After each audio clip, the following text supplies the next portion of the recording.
तो 7 अक्टूबर को 1 साल होने वाला है, 7 अक्टूबर को। और वैसे अगर पीछे चले जाएं तो इस सारी एट्रॉसिटी को, ये सारी ऑपरेशन को 78 ईयर्स हो गए ऑलमोस्ट। तो बात यहाँ से शुरू नहीं होती, बात शुरू होती है the fall of Ottoman empire से। अब मैं इस चीज़ को बताने की कोशिश इसलिए कर रहा हूँ क्योंकि फ़लस्तीन जो है ना वो एक आइसोलेटेड अरब कंट्री है, आइसोलेटेड अरब कंट्री है with in all the independent sovereign Arab countries. Jordan, Egypt, Syria, जितनी भी कंट्रीज़ हैं वो सोवरेन इंडिपेंडेंट कंट्रीज़ हैं। और जो फ़लस्तीन है उसको कंट्री का स्टेटस ही नहीं दिया गया राइट आफ्टर 1948। उसकी वजह ये थी कि जितने भी सराउंडिंग अरब स्टेट्स थे फॉल ऑफ ऑटोमन एम्पायर के बाद, उन्होंने ये फैसला कर लिया कि हम अपनी अपनी जगह, हमें जो गिफ्ट में मिला है एक लैंड ब्रेकअप होने के बाद, हम अपनी ज़िंदगी खुशी से जी लेंगे। और ये जो मुल्क है इसके अंदर तो वैसे ही वो प्लान बनाया हुआ था कि ब्रिटिश मैंडेट बन गया था फ़लस्तीन। सो जब ब्रिटिश मैंडेट उसको बना दिया तो फिर अब ब्रिटिश जाने और वो जाने, हम अपनी अपनी देखेंगे। फ़लस्तीनी जहाँ जाते हैं डिस्प्लेस होते हैं, किसी और मुल्क में जाते हैं, हमें इससे कोई सरोकार नहीं। तो उसके बाद 1948 में नकबा हुआ और फिर डिस्प्लेस किए गए फ़लस्तीनी, कोई कहीं गए कोई कहीं गए, और उसके बाद एक सीक्वेंशियल उनके साथ जो है वो ऑपरेशन की कहानी शुरू हो जाती। तो ये 7 अक्टूबर से शुरू नहीं हुआ था, बेसिकली शुरू हुआ था the fall of Ottoman empire से, जिसको लोग जिक्र नहीं करते। तो बेसिकली इसके अंदर सारे मुस्लिम अरब कंट्रीज़ का ना बहुत बड़ा किरदार है फ़लस्तीन को आइसोलेशन की तरफ लेके जाना। और फिर उसके साथ जो ज़्यादतियाँ होती रही, उन्होंने कहा यार हमें इससे तो कोई मसला नहीं होता, ये अपनी मसाइल को खुद ही हैंडल करेंगे। इवन इजिप्ट जो है उसने भी दोस्ती कर ली इसराइल से, जॉर्डन के डिप्लोमेटिक टाइज़ हैं, पूरी अरब कंट्रीज़ के डिप्लोमेटिक टाइज़ हैं इसराइल के साथ। तो ये शुरू इस तरह हुआ और आज जो कुछ भी हम देख रहे हैं ये बेसिकली इसी का एक स्पिन ऑफ है, इसी का एक रिज़ल्ट है कि किसी ने भी उसको रोकने की कोशिश नहीं की। ज़बानी कंडेम तो सबने कर दिया लेकिन रोकने की कोशिश किसी ने भी नहीं की। फ़लस्तीन को सपोर्ट तो कर रहे हैं ज़बानी तौर पे, लेकिन सपोर्ट का मतलब ये है कि फिर अपने ताल्लुकात किसी से ख़त्म भी करने पड़ेंगे। यानी अब अगर आपके दोस्त को कोई मारता है तो आप ये नहीं कर सकते कि आप उस बंदे के साथ दोस्ती भी रखो और अपने दोस्त को भी बोलो यार कोई मसला नहीं यार, तुम्हारा मैं मसला हल कर रहा हूँ। आपका दोस्त आपको कहेगा कि यार उससे तू दोस्ती ख़त्म करेगा, तू उससे बातचीत ख़त्म करेगा। तो डिप्लोमेटिक टाइज ख़त्म करने ज़रूरी होते हैं। सबसे पहले बिज़नेस और ट्रेड हॉल्ट करना होता है। यहाँ तो बिज़नेस ट्रेड हॉल्ट करने की बात तो दूर की है भाई, आर्म्स एंड एम्यूनिशंस और फूड जो है वो सप्लाई हो रहा है इसराइली फोर्सेस को थ्रू वे ऑफ अपना जॉर्डन। तो ये बात जो है ना, ये कॉम्प्लिसिट होने की, ये एक बहुत अलग ही लेवल है हमारी उसकी शेमलेसनेस का। तो आई थिंक ये तो बात अभी बहुत दूर है कि हम डिप्लोमेटिक टाइज ख़त्म करें। यहाँ तो सप्लाई कर रहे हैं एड, बल्कि ईरान ने अगर कोई रिटेलिएटरी अटैक किया तो उसको सऊदी अरब और जॉर्डन ने जो है वो मिनिमाइज़ किया। तो this is in front of us, और ये हमारी सारे रिप्रेजेंटेटिव्स हैं मुसलमान मुल्कों के। तो आई थिंक सबसे इम्पॉर्टेंट चीज़ तो यही थी कि ताल्लुकात ख़त्म करने चाहिए थे, अमेरिका से ताल्लुकात ख़त्म कर देने चाहिए, यूरोपियन यूनियन के साथ ट्रेड ख़त्म कर देना चाहिए था, ऑयल देना बंद कर देना चाहिए जैसे शाह फैसल ने किया था, बोला था कुछ टाइम के लिए और कर भी दिया था बंद। तो ये चीज़ें करनी थी बट नहीं की, उनको मटीरियलिस्टिक बेनिफिट्स हैं सबके। अगर मैं थोड़ा सा मैक्रो जियोपॉलिटिकल पर्सपेक्टिव से बताऊँ ना, तो वर्ल्ड वॉर हो रही है विदाउट इवन बीइंग टोल्ड कि वर्ल्ड वॉर हो रही है। और ये बात थिंक टैंक्स अगर आप खोल लें, Carnegie endowment, Hudson institute, Atlantic council and foreign affairs के जितने भी आपके थिंक टैंक्स हैं, तो वर्ल्ड वॉर 3 तो हो रही है but it's in a state of cold war. और वो हो क्या रहा है बेसिकली, वो ईस्ट और वेस्ट की जंग है, यानी कि चाइना, रशिया, इनके इन्फ्लुएंस की versus the influence of western powers. तो हो क्या रहा है, ये बात मैं पहले लोगों को एक्सप्लेन कर चुका हूँ कि चाइना ने रशिया को यूज़ किया और यूरोप पे अटैक करवाया। सो बीच में रशिया है और अटैक यूरोप पे करवाया, यूक्रेन बेसिकली। तो उससे इंटरेस्ट हिट हुआ है अमेरिका के बहुत ज़्यादा। अमेरिका ने सेम स्ट्रेटजी यूज़ की, उसने इसराइल को यूज़ किया अरब के अंदर डिस्ट्रप्शन पैदा करने के लिए, चाइना के इंटरेस्ट बर्बाद करने के लिए। सो ये दोनों मुल्क एक दूसरे के साथ प्रॉक्सी में लड़ाई तो कर रहे हैं। अगर वर्ल्ड वॉर की बात करें तो वर्ल्ड वॉर हो रही है, लेकिन वर्ल्ड वॉर के अंदर जो प्लेयर्स हैं, जो मेन प्लेयर्स हैं, वो अभी दूर हैं एक दूसरे से। और जो बीच के प्रॉक्सीज हैं वो अभी फ़िलहाल जो है वो इंगेज हुए हैं। तो अगर आप देखें यूक्रेन में कोई चीज़ रशिया करता है, तकरीबन सिमिलर चीज़ जो है वो इसराइल जो है वो फ़लस्तीन में करता है। फ़र्क ये है कि उनको वहाँ पे मिलिट्री असिस्टेंस मिल रही है यूक्रेन में, और यहाँ पे इनको मिलिट्री असिस्टेंस, या इनके पास मिलिट्री नहीं है, कोई लड़ने वाले नहीं है। तो हो तो जंग ही रही है, बट उसको अखबारों में या मीडिया में इस तरह बोला नहीं जा रहा, तो हम उसको अभी मानने के लिए शायद तैयार नहीं। बाइकॉट की जहाँ तक बात है, बाइकॉट तो लोगों ने बहुत अच्छा किया और बहुत ही डिसिप्लिन के साथ किया, रिलीजियसली किया, चाहे वो मुसलमान थे या नहीं थे। उसकी वजह यह है कि मैकडोनल्ड ने बहुत अर्ली स्टेजेस में ना इसराइल डिफेंस फोर्सेस IDF के लिए बहुत खुलकर जो है वो सपोर्ट का इजहार किया था। तो इसलिए लोग ज़रा ज़्यादा, फिर मार्क्स एंड स्पेंसर, फिर ज़ारा, ऐसे ब्रांड्स ने इस तरह की शूट्स की थी जिसकी वजह से लोगों को और गुस्सा आया और वेजिंग हुई लोगों की। तो बाइकआउट तो लोगों ने रिलीजियसली किया और सही भी किया, क्योंकि इन ब्रांड्स ने ओपनली सपोर्ट किया इसराइल को। बट ये कहना कि बाइकआउट करने की वजह से एट्रॉसिटीज़ ख़त्म हो जाएंगी, ये मैंने दिसंबर में अपने ही किसी कज़न से बात कर रहा था, मैंने उससे आर्ग्यूमेंट किया, it spend over 7-8 hours, and I said कि बाइकआउट से ना जुल्म नहीं रुकेगा, क्योंकि गवर्नमेंट जो है ना वो सपोर्ट कर रही है, फंडिंग कर रही है। और अमेरिका की मॉनेटरी पॉलिसी जो है ना वो रिवाइज हुई है, जिसमें उसने तकरीबन $4 ट्रिलियन जो है ना वो अपनी डेट सीलिंग बढ़ाई है पिछले साल।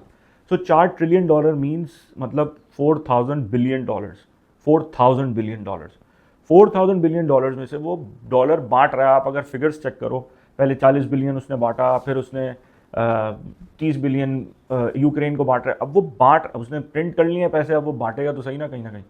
सो वो पैसे जो प्रिंट कर रहा है वो उसी पैसे को वो बांट रहा है डिफेंस अपने यूनिट्स को या जो भी कॉन्ट्रैक्टर्स हैं।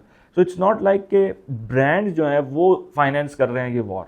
ब्रांड्स ने सपोर्ट किया, हो सकता है मॉरली भी किया होगा, फाइनेंशियली भी थोड़ा बहुत किया होगा, लेकिन it's just like every American citizen who is paying tax is contributing towards the war, willingly or unwillingly. Every person who is living in Europe who is paying tax actually is willingly or unwillingly funding the war. But you cannot blame them because वो खुद नहीं कर रहे, वो जानबूझ के खुद नहीं कर रहे। तो अमेरिकन गवर्नमेंट कलेक्ट टैक्सेस या यूरोपियन गवर्नमेंट कलेक्ट्स टैक्सेस, लेकिन उन टैक्सेस को वो जैसे मर्जी इस्तेमाल करें, जैसे हमारी गवर्नमेंट है। अब हम अपनी गवर्नमेंट को कैसे बताएं कि यार ये हमारा टैक्स इस चीज़ में इस्तेमाल नहीं करना, या अपनी अयाशियाँ नहीं करना, या अपने और मामला नहीं करना। टैक्स तो हमसे वो ले रहे हैं, लेकिन क्या हमको रोक सकते हैं?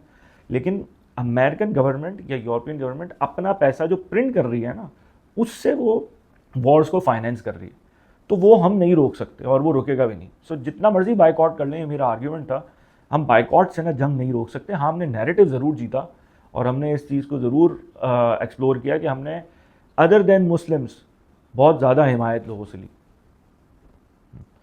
सो बात इसमें एक एलिमेंट क्या आ जाता है कि बाइकआउट जो है वो अगर हम ना करें, फॉर एग्जांपल, और हम मैकडोनल्ड खा लें या KFC खा लें या जो भी हम कोका कोला या पी रहे हैं लोग, चीज़ें फिर भी नहीं रुकने वाली, जुल्म नहीं रुक रहा फिर भी। लेकिन जो हमारा एक कलेक्टिव यूनिटी थी, एक डिसिप्लिन था अगेंस्ट एन ऑपरेशन या अगेंस्ट इनजस्टिस, उसका जो हिस्ट्री में लिखा जाएगा ना, कभी जब उसको हिस्ट्री में जब मेंशन किया जाएगा, तो हिस्टोरियंस लिखेंगे कि एक फोर्स थी, सोशल मूवमेंट थी। अमेरिका में एंट्रैपमेंट्स किए उन्होंने, यूनिवर्सिटी में स्टूडेंट्स ने उठकर आवाज़ उठाई, कितने बड़े बड़े प्रोटेस्ट हुए। हिस्ट्री इस बारे में लिखेगी कि एक मुल्क था जो जुल्म और ज़्यादती कर रहा था और चंद मुल्कों की सपोर्ट से कर रहा था, लेकिन जो आवाम थी उसने जो है वो इनजस्टिस का साथ नहीं दिया, they spoke about it. But this is very special. Afghanistan में जब अटैक हुआ ना अमेरिका का 9/11 के बाद, तो लोगों ने इस तरह प्रोटेस्ट नहीं किया, इराक़ में इस तरह प्रोटेस्ट नहीं किया, और उसके बाद जहाँ जहाँ भी अमेरिका ने इन्वेजन्स की हैं पिछले 20-25 सालों में, ऐसे कभी भी प्रोटेस्ट इसलिए नहीं हुआ क्योंकि सोशल मीडिया पर नैरेटिव कभी उठा ही नहीं इस तरह। तो जो मेन स्ट्रीम मीडिया था वो जो मर्जी झूठ बोलना होता था वो बोल लेता था और लोगों के माइंड्स को पोल्यूट कर लेता था। इस दफ़ा लोगों ने मेन स्ट्रीम मीडिया को चैलेंज किया, खड़े खड़े लोगों को, जो रिपोर्टर्स थे उनको झूठ बोलते हुए रंगे हाथों पकड़ा और इस बात को चैलेंज किया कि आप गलत बात कर रहे हो, the situation is very opposite. तो हिस्ट्री में ना ये बात लिखी जाएगी कि इस तरह की सोशल मूवमेंट उठी थी, बाइकॉट उठा था, और ICC जैसे इंटरनेशनल कोर्ट ऑफ जस्टिस है, उस जस्टिस कोर्ट तक बात पहुंच गई। उन्होंने जेनोसाइड का पूरा केस डिक्लेयर कर दिया अगेंस्ट अ कंट्री और उसके जो सिटिंग कैबिनेट मेंबर्स हैं, तो ये हिस्ट्री में लिखी जाएगी बात। और हिस्ट्री का सही लिखा जाना भी और सही मेंशन होना भी अगली नस्ल को बताना, it's a very vital point. Well I think boycott के अलावा आप सबसे इम्पॉर्टेंट चीज़ तो ये है कि अपनी ज़िंदगी को एनालाइज कर सकते हो कि हमारी कंफर्ट और हमारी लग्जरीज़ कितनी ज़्यादा हैं, और हम इन लग्जरीज़ के बावजूद कितना उनको याद रखे हुए, या हमने बिल्कुल भूल गए कि भाई वो अपनी ज़िंदगी में जैसे मर्जी रह रहे हैं, हम अपनी ज़िंदगी में मस्त बैठे हुए हैं। एल्बर्ट आइंस्टाइन के बारे में मैंने पढ़ा था कि जब नाज़ीज़ जर्मनी में मुश्किलात हुई और वो तो अमेरिका जा चुका था, वो निकल गया था हिटलर से भाग के, तो उसको जब पता चला कि मेरी जर्मन कौम जो है वो कहत साली का शिकार है और उसको भूख और अफलास से गुजरना पड़ रहा है, तो he stop eating sugar, he stop consuming sugar, because उसको ये लगा कि यार एथिकली ये मेरे लिए ठीक नहीं है कि मेरे लोग जो है वो सफ़र कर रहे हैं और मैं यहाँ पे बड़े मज़े से ज़िंदगी जी रहा हूँ। तो एथिक और मॉरलिटी भी कोई चीज़ होती है जो आपने अपने अंदर लेकर आनी होती है। ऑल्दो यहाँ से बैठ के हम बहुत कुछ नहीं कर सकते, हम पाकिस्तान में बैठे हुए, हम इवन एड्स भी सप्लाई, मतलब हेल्प भी सप्लाई नहीं कर सकते, बहुत सारी चीज़ें यहाँ से भेज भी नहीं सकते अगर कोई हमें इंस्टीट्यूशन ना मिले, कोई रास्ता ना मिले। लेकिन हम कम से कम मॉरली और एथिकली अपने आप को इस लिहाज से बना तो सकते हैं कि अगर उनके पास कुछ कम है, हम अपने एक्सपीरियंसेस थोड़े से कम कर लें, हम अपनी लाइफ में थोड़ा सा कट डाउन कर लें, just to have solidarity with those people. Otherwise हम इससे ज़्यादा क्या कर सकते हैं? अल्लाह ताला के यहाँ जवाबदेही की बात है मेरे ख्याल में। अगर आप मादी लिहाज से बहुत कुछ नहीं कर सकते तो कम से कम आप अल्लाह को जवाबदेह ज़रूर हो सकते हो कि मैंने, जैसे अल्लाह के रसूल सल्लल्लाहु अलैहि वसल्लम की हदीस है कि एक उम्मत जो है वो जिस्म की तरह है, अगर एक हिस्से में तकलीफ़ होती है तो उसके सारे हिस्से में तकलीफ़ होती है। अगर आप अपने आप को उम्मत का हिस्सा समझते हो और इंसानियत का, अगर कोई, मैं कहता हूँ मुसलमान नहीं भी है, he is just a human and he can see somebody suffering, he can not sleep right, like he will constantly feel pain जब तक जस्टिस इज़ नॉट सर्व्ड। तो I think as a human being और as a Muslim हमारे लिए तो सबसे important बात यह है कि हम कॉन्स्टेंटली उनके बारे में सोचते रहें, उनको अपने ख्यालों में अपने ज़रूर रखें, और अपनी जो लाइफ स्टैंडर्ड है, लिविंग स्टैंडर्ड है, उसको थोड़ा सा कट डाउन उनके लिए करें। सो ज़ायनिस्ट कौन होता है? ज़ायनिस्ट जियो होता है, लेकिन पॉलिटिकली इंक्लाइंड जियो होता है, जिसका नज़रिया ये है कि Israel has a right to exist and Israel has a right to defend itself. तो ज़ायनिस्ट वो होता है जो सिर्फ यहूदी नहीं है, बल्कि वो इसराइल एज ए स्टेट का भी पूरी तरह ना सपोर्टर होता है, और उसको किसी किस्म का भी अगर कोई ख़तरा है एज अ कंट्री, तो वो उसको डिफेंड करने के लिए जो कुछ भी इसराइल कर रहा है, जो जैसी भी एट्रॉसिटीज़ कर रहा है, जो भी पावर का इस्तेमाल कर रहा है, उसको पूरी तरह सपोर्ट करते हैं। So these are the people who are Zionists. Most of the Jews are Zionists, most of the Jews, because they are the people who got displaced from various parts of the world in different centuries, और उनको ये लगता था कि अब हमें वापस अपने उस मुल्क में जाना है जिसका हमसे वादा किया गया था। तो एक प्रॉमिस लैंड उनकी किताब में लिखा हुआ है कि वो उन्हें मिलेगा, तो वो प्रॉमिस लैंड के चक्कर में उनको इसराइल दोबारा वापस जाना था। तो सारी दुनिया के जितने भी पैसे वाले यहूदी थे, उन्होंने इन्वेस्ट किया ब्रिटिश गवर्नमेंट के साथ और सारी वॉर्स को फंड करके कि हमने ये एक जगह अपने लिए चूज़ किया, हमें वापस इधर रीलोकेट होना। और जो प्रॉमिस लैंड है ना, वो हमारी किताब के मुताबिक इनको कभी भी नहीं मिलेगा। सूरह बकरा में वज़ुरिबत अलैहिमुज़्ज़िल्लतु वल-मस्कना वबाउ बिग़ज़बिन मिनल्लाह, उनके ऊपर ना अल्लाह ताला ने मस्कनत और रुलना और ख्वार होना लिख दिया है। उसकी वजह यह है कि उन्होंने मूसा अलैहिस्सलाम को सपोर्ट ही नहीं किया। मतलब फ़िरौन से जब निजात मिल गई और दरिया से पार हो गए, और उसके बाद मूसा ने बोला कि भाई अब हमें किसी शहर में जाना है, जिस शहर में जाके हमें थोड़ी सी लड़ाई करनी पड़ेगी। फ़िरौन से लड़ाई नहीं करवाई, लेकिन किसी शहर में और जाना था, वहाँ पे लड़ाई करनी पड़ेगी। तो उन्होंने कहा आप जाएँ, हम यहाँ बैठे हैं, आप अपने अल्लाह ताला के साथ जाके लड़ाई कर लें, हम तो नहीं जा रहे आगे। उस बेसिस पे अल्लाह ताला ने उनको कहा कि तुम अब यहीं पे ही रुलते और ख्वार होते रहोगे, you will not get the promise land which you were promise, क्योंकि तुमने वो काम ही नहीं किया जिस काम का तुम्हें हुक्म दिया गया था।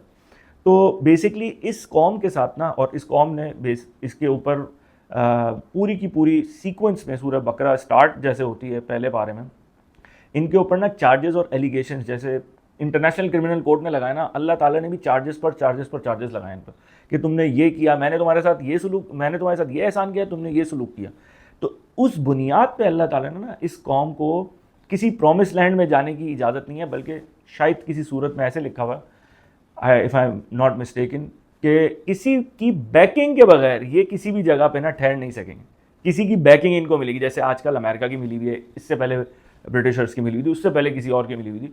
तो किसी की बैकिंग के बगैर ये चल सकेंगे आगे, वरना चाहे जितना मर्जी पैसा हो, चाहे जितना मर्जी इन्फ्लुएंस हो, अगर बैकिंग नहीं होगी किसी की तो फिर ये कुछ नहीं कर सकेंगे। तो ये जो प्रॉमिस लैंड है ना, ये इनको कभी नहीं मिलने वाला। और ये कहते हैं कि हमारा ये promise land from the ages of Ibrahim अलैहिस्सलाम या एजेस ऑफ मूसा अलैहिस्सलाम हमें मिला हुआ था, लेकिन ये प्रॉमिस लैंड हमारी किताब बताती है इनको कभी नहीं मिलेगा। सो मेरा जो आइडिया था इस बॉक्स को बनाने का, क्योंकि मैंने एक कॉन्सेप्ट बना लिया है कि बच्चे लेदर के साथ खेलेंगे और लेदर से चीज़ें बनाना सीखेंगे, लेदर को एज अ मटीरियल समझेंगे, तो ओरिजिनली ये एक आइडिया है जिससे मैंने पूरी दुनिया में ये आइडिया फैलाना है लोगों को। बट मैंने शुरुआत इसकी पाकिस्तान से करनी है और पाकिस्तान में इसको फैलाना है, 1 लाख बच्चों तक इसको लेके जाना है। सो ये जो हमने बॉक्स बनाया है, ओरिजिनली मैंने इसको बेचना था डच डोस को, जो उसका वर्जन था। लेकिन जब फ़लस्तीन का मामला आ गया तो मैं इसको कमर्शियल पर्पस की नीयत से नहीं बना रहा, बल्कि इस नीयत से बना रहा हूँ ताकि हिस्ट्री, नैरेटिव और जो कुछ भी इस मुल्क के साथ हुआ वो बच्चों को पता चले, और साथ साथ ही उसी प्लेफुल अंदाज से, उसी तरीके से जिस तरह मैं दूसरे मॉड्यूल्स बच्चों को दिखाना चाहता था, वो बच्चे उसी तरह खेल कर इस बॉक्स से वो सब कुछ सीख सके जो हम उनको सिखाना चाहते हैं, but in a very playful और बहुत ही सॉफ्ट मैनर।